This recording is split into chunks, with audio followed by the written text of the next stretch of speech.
আসসালামু আলাইকুম। বিদেশি পণ্য আমদানির ক্ষেত্রে নতুন শুল্ক আরোপের ঘোষণা দিয়ে গত এপ্রিল মাসে পুরো বিশ্বকে হতবাক করে দিয়েছিল ডোনাল্ড ট্রাম্প, এবং তার কয়েকদিন পর ঘোষণা দেন আগামী 90 দিনের জন্য এই আদেশ স্থগিত করা হলো।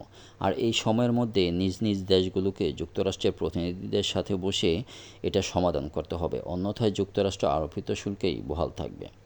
এপ্রিলের পর থেকেই নিজ নিজ দেশ যুক্তরাষ্ট্রের কর্তৃপক্ষের সাথে দেন-দরবার শুরু করে দিয়েছেন।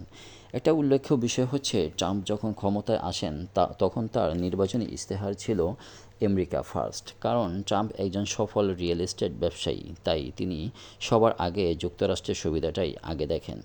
ট্রাম্প দ্বিতীয়বার ক্ষমতায় বসার পর আরও আগ্রাসী হয়ে গেছেন।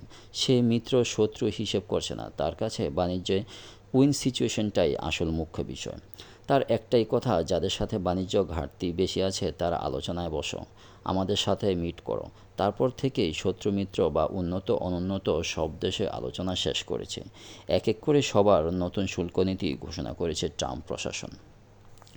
যুক্তরাষ্ট্রের একটাই কথা, বাণিজ্য ঘাটতি কমাতে হবে, আর এই জন্য বিশেষ করে মিত্র দেশগুলো যেমন কানাডা, যুক্তরাজ্য, জাপান, অস্ট্রেলিয়া বা ইউরোপীয় ইউনিয়ন সবাই নেগোসিয়েশন করে প্রত্যেকটি দেশ যুক্তরাষ্ট্র থেকে আমদানি বাড়িয়ে এবং সামরিক চুক্তি সম্পন্ন করেছে। এর পাশাপাশি দক্ষিণ আমেরিকা থেকে শুরু করে আফ্রিকা, এশিয়া, অস্ট্রেলিয়া সব দেশের সাথেই চুক্তি সম্পন্ন হয়েছে, যা এই 1 আগস্ট থেকে কার্যকর হওয়ার কথা রয়েছে। আসুন আমরা জেনে নেই কোন দেশের কত ভাগ শুল্ক নির্ধারণ করেছেন। যুক্তরাষ্ট্রের এই নতুন শুল্ক হার সর্বনিম্ন 10% থেকে 41% পর্যন্ত নির্ধারণ করেছেন। যেমনটা দেখা যাচ্ছে, একমাত্র যুক্তরাজ্য বা ফকল্যান্ড দ্বীপপুঞ্জের জন্য 10% নির্ধারণ করেছেন, এবং আফগানিস্তান, আইসল্যান্ড, ইসরায়েল, জাপান, তুরস্ক, দক্ষিণ কোরিয়া, নিউজিল্যান্ড, জিম্বাবুয়ে, উগান্ডা বা নাইজেরিয়ার মতো দেশগুলোর জন্য 15% নির্ধারণ করেছেন।